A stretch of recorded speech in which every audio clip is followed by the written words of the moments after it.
Okay, so now we were talking about multitasking, and you mentioned that. What did you want to say about that? Well, like for instance, my husband can never do more than one thing at a time. If he is focused on one thing, I can't even talk to him. That's totally typical of men, by the way. And that's an inferiority to women. Meanwhile, I can, have something in the oven and... Up to how many tasks can you do? You're going to say grab the kid and change the... 4?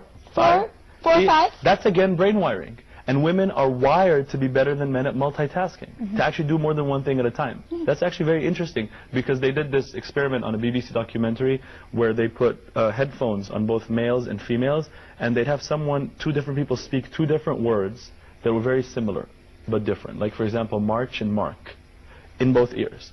And the men would only hear with one ear at a time.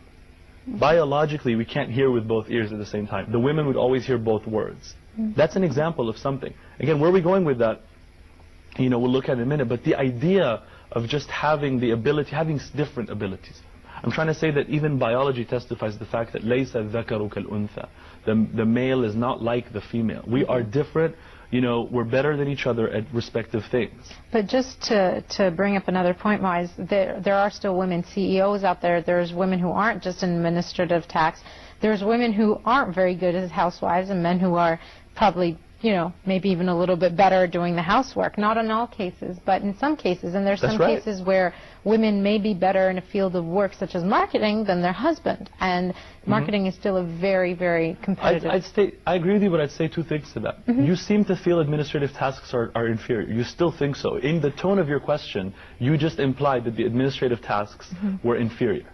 Unfortunately, that is the way it's looked at, isn't it? But now, is that the way it really is, or the way men have made it seem like because they don't enjoy it? That's true. You see? That's true. So ultimately, and another question to you, what percent of women are CEOs, honestly? I wouldn't know, but I would assume a lot less than men. That's true. Much less, and surgeons and engineers. They just don't like that. It has to do with brain wiring. Certain things, it's nothing to be frowned upon.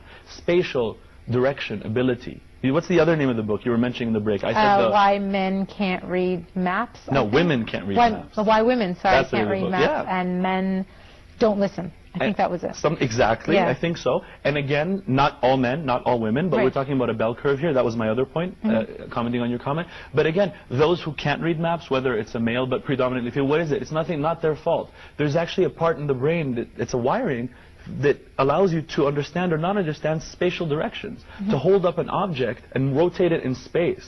They do those in IQ tests. Men tend to be better at that. That's why they don't get frustrated with maps. The example in one of these books was that a woman would turn the map around to try to make sure that it's in direction of... I do that. And I don't do that. Do you know what I mean? I can actually see the map going this way and know that we're going that way. And then it was interesting because there was an argument between a man and his wife about this. And he was saying, don't turn around. She said, but I have to. It's more logical to her. And he said, well, if it was more logical, why is the printing upside down? But then again, it is upside down because men probably made that map. Exactly. You see what I mean? And so we're just better at respective things. And I totally understand where Dara's going. And I'm being very honest here. Not like I haven't been honest before, but I just want to be even more honest, inshallah. And I understand the fear that exists out there, which could make you subconsciously feel that the things that men say women are better at are inferior things still, but that's just a male thing. That's the male glory, trying to make it seem that whatever he's not good at is not a good thing to be good at. Do you know what I mean? And that's exactly, if you were to ask me, before you go on, if you were to ask me, before I became I can't say a feminist in the modern sense, but maybe in the postmodern sense, where feminists are realizing that feminism is to truly empower a woman to make her own choices, not to force her to be like men. Which is what you're taught when you're brought up in Western culture. Right. Well, ultimately, if you truly empower a woman to truly be free and truly make her own choices, that's the epitome of adl, of justice. But to make her choices without any outward male prejudice or subconscious male prejudice that wants her to look a certain way, that tells her that without a certain appearance she has no value, that tells her it's all... we do that to women. We do that to women. But Melinda, you wanted to say something, and I'll get back to this. Along exactly these lines, that what my grandma taught me, who was really a true feminist, is that you don't have to be like a man to be equal to a man. Exactly. What I'm thinking is the way in Western societies, how if you choose, going back to the true feminism thing, Right. to do the thing that the man doesn't do, as you were saying, and choose to be a housewife, even though you may have a Harvard education, you may be a lawyer, you may be successful, if you make the conscious decision to stay at home with your kids, you're looked down upon by society. And that's very degrading because, I mean, I'm sure this is such a cliched expression, but being a mom is a full-time job. Isn't it? It and is. if you really knew the It's a effect, double-time job. it is a double-time job. It's a that's what I 24/7 see. job. It's a real. I mean, I don't work. I do work. Who the heck said I don't work? That's all I do. I want a vacation. You know what I mean? But you should start working. I should stop working. That's what real women who really take care of their children say. It's just like, I know, because see, I mean, it's not just the whole breast milk versus pumped, breast milk, like true breastfeeding, or just, pumping and formula, or just either both of those, where you either. It's the point that I've been thinking about getting a job, but the only thing I can think about is, if I'm working, who's going to take my son to school?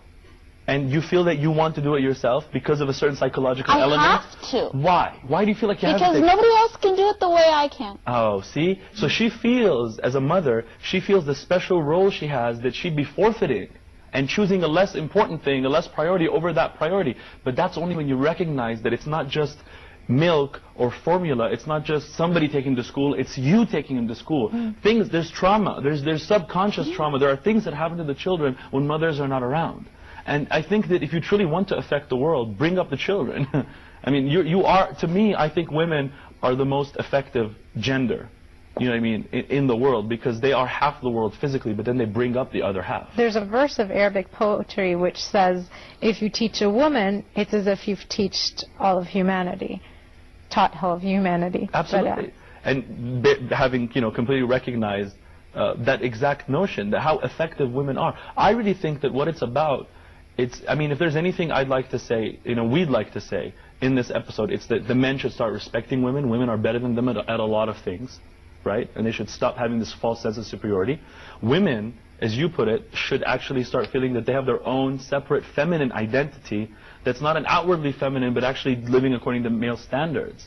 I think those are two important messages here. And and then also vice versa wise. I mean, it's also the concept that men, you can't separate it as in women are the household and the multitasking whatever, and men should do this, and that's separate, because we have examples of the Prophet ﷺ. There's a hadith which says he would come to his home, and what he'd see his family doing, so if his wife was doing the dishes, he'd go in and do the dishes. He'd do whatever they were doing. He even fixed his own shoes. Sallallahu alayhi wa sallam. Exactly. So it's not like, well, you can do that, so do it. You know what I mean? It's more like, you have an edge in case I'm busy doing something else, but at the same time I recognize, well, those are very humbling things if you think about it. And Islam is about humility. It's actually male ego that prevents them from doing a lot of these things. And I mean, we could honestly, we could just go on. And I think that ultimately we're going to have another episode, whether it's the one that airs after this or another one in this series, but to carry on, hopefully with both Dara and Melinda again, because there's a lot more that needs to be said. We have to close this episode now, but if there's one thing I'd like to say to remind myself and everybody watching, would be that the Muslim is in the world to purify the nafs. The human being is in the world to purify the nafs. The Muslim believes that and accepts that and submits to God and wants to become a pure person so that you can have a pure heart. It's all about having, all our actions, the hunting, the eating, the maps, the CEOs, all these things are about having a pure heart. إِلَّا مَنْ أَتَى اللَّهَ بِقَلْبٍ سَلِيمٍ. On that day, neither wealth nor children shall avail the human being, meaning the day of judgment, except those who bring to God a sound heart. And listen to this, the Prophet ﷺ says women have a sound heart. They have a heart, well, they have more tender hearts. So they have hearts that are more inclined to being sound. So women have a spiritual head start.